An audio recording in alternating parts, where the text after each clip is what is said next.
તો જય માતાજી, જય દ્વારકાધીશ, હર હર મહાદેવ. તો જય શ્રી કૃષ્ણ. તો નવા બ્લોકમાં તમારું હાર્દિક સ્વાગત છે. તો તમે જોઈ શકો છો અત્યારે વરસાદ ફૂલ પડી રહ્યો છે. તો તમે જોઈ શકો છો કારણ કે સખત સવારથી વરસાદ ફૂલ છે, પણ વરસાદના કારણે જે પક્ષીઓને પણ તકલીફ થતી હોય છે. તો તમે જોઈ શકો છો એક મારી જોડે એક નાનું પક્ષી છે, એ પણ કેવું મસ્ત રીતે બેસી રહ્યું છે, તમે જોઈ શકો છો.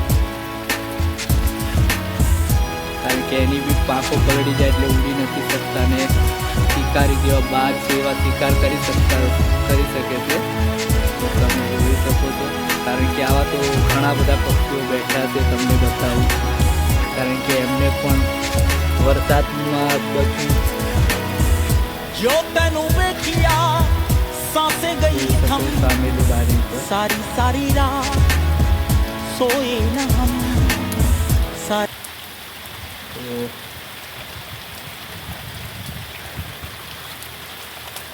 જય માતાજી, જય દ્વારકાધીશ, હર હર મહાદેવ, જય ભારત.